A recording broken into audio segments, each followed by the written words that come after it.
All right, we are live, and I'd like to welcome our viewers to today's discussion with Bryan Gest from Terros Health. Welcome, Bryan. How are you today? I'm all right. Thank you for having me. Absolutely. Thanks for being with us. So, we had a nice discussion leading up to this little video about what it means to be in crisis and a lot about the services that Terros Health does do in our community. Can you talk a little bit about what crisis means, Bryan?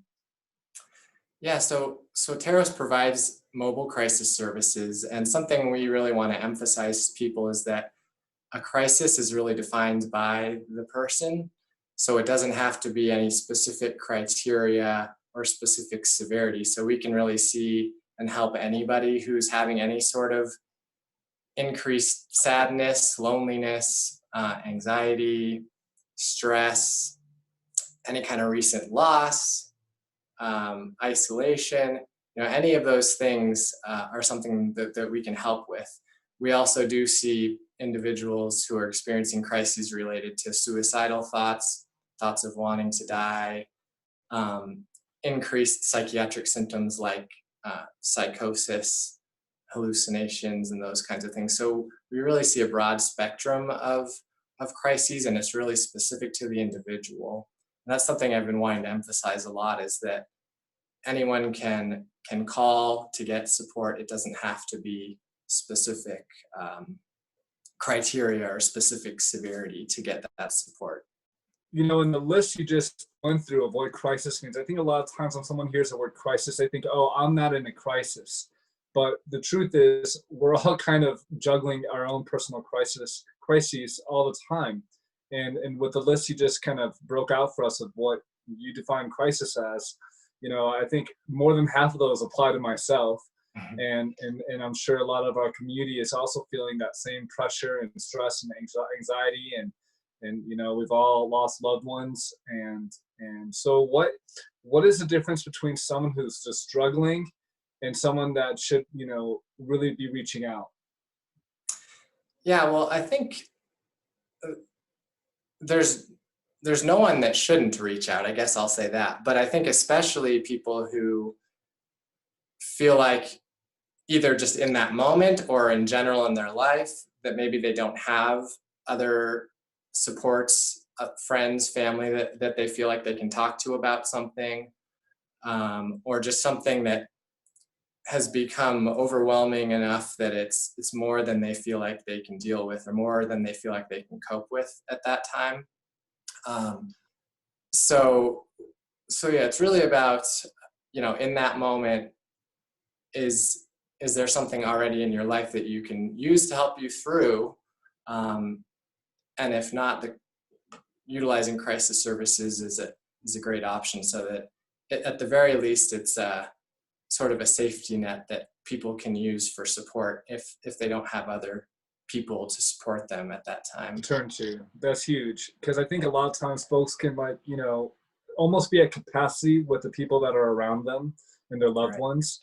And they might just feel like they can't speak to their parents or to their friend or to their sibling. They just can't have that conversation because this is too much on top of everything else and all the other baggage that comes with a relationship. And so to be able to have an agency like Terros to turn to as a plan B, in a sense, to have that, relationship and that communication with is really important. And I could see it being a huge value to a lot of people in our community. Yeah. Talk a little bit about the region that you cover and the region that you support. Yeah, so we have an office here in Flagstaff, but all of our services are provided out in the community. So it's all community-based, and we respond to anywhere in Flagstaff, as well as some of the more outlying areas. So large parts of Coconino County, so Williams, Munns Park, all the way out to Ash Fork, out toward the Grand Canyon and Tucson. The only areas that we're not really able to respond to in person at this point, we're not able to go on tribal lands. So people on tribal lands can still utilize the 24-hour crisis hotline for phone support. We just can't provide the in-person response right now. But most of Flagstaff, or all of Flagstaff and surrounding areas, and large parts of Coconino County. And we also have offices in Prescott Valley that responds to pretty much all of western Yavapai County. And then we also have an office in Kingman that responds to most of Mojave County, including Kingman, Bullhead City, and Lake Havasu City. That's great. And if someone does just want to call and just, talk to someone, they can do that too, right? Yeah, and so we work in coordination with an organization called the Crisis Response Network, and they provide a Northern Arizona-wide 24/7 crisis hotline. And that number is 1-877-756-4090. So anyone at any time can call that phone number and get support over the phone. And then if it gets to the point with that support over the phone that an in-person response is wanted or needed, then the Crisis Response Network dispatches Terros Health to send out a crisis team to actually go to where the person is at. And another thing I always like to emphasize too is you can call that crisis hotline for someone else as well. If you're worried about somebody else, you can call and they can help. Yeah, they can help provide some advice or support on how that person might be able to support the person that they're concerned about. And then in some circumstances, they can send out a mobile crisis team as well, if the person is okay with that. Bryan, how are you all working around COVID-19 and all the different parameters that and the complications that brings? Yeah, so we're still providing that same in-person response that we always have. We just have a few other precautions in place. So when somebody calls the crisis line before they send a mobile team, they are going to ask a couple of brief screening questions about if someone is having, some of the symptoms that we think of with COVID-19.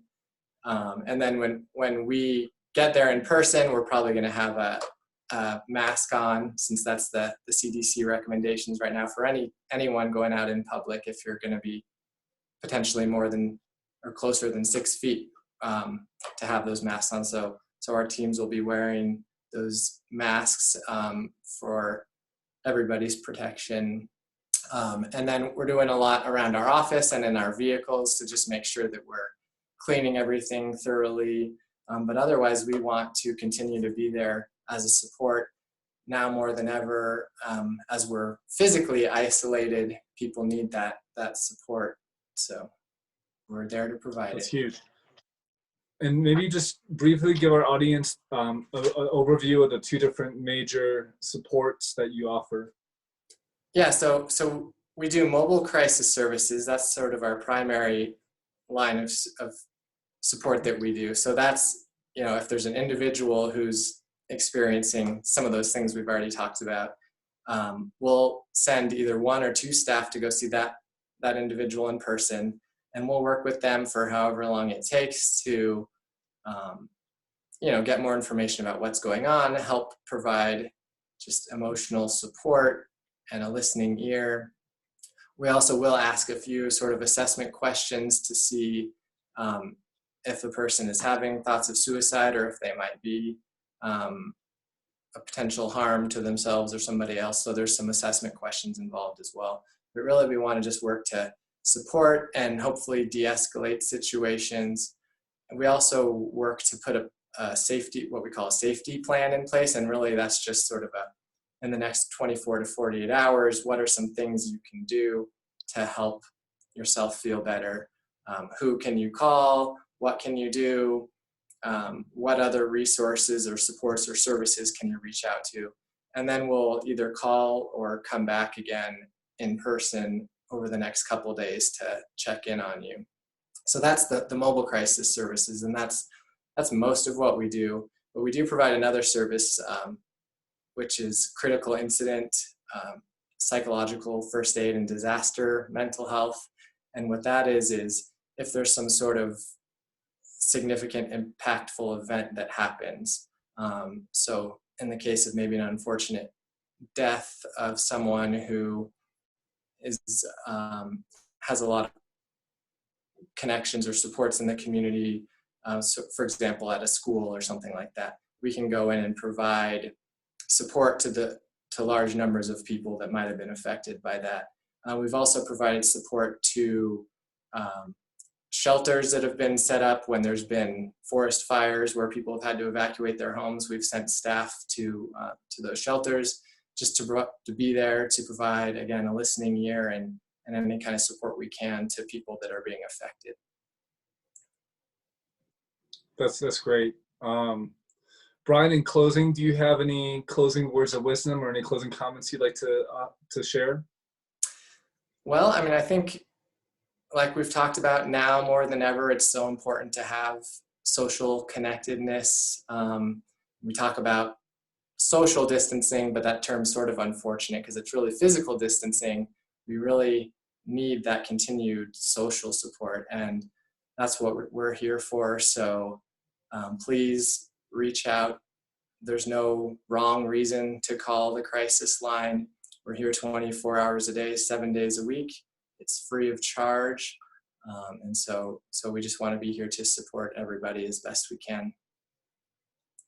That's wonderful. Thank you so much, Bryan. And folks watching from home, please don't hesitate to reach out. Overcome your personal, it's, in my opinion, it's egos at times that are going to hold us back from receiving the help and reaching out and asking for the help that we need because of all the different, stereotypes around reaching out for help and that, this and that.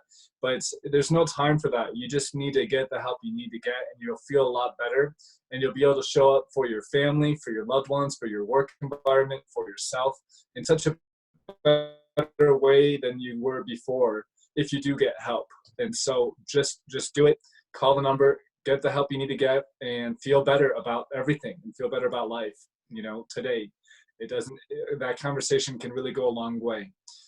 Bryan, thank you so much for everything you do. Much, much, much appreciated, and respect to you and your agency and all of your colleagues. And thank you so much. Yeah, thanks a lot.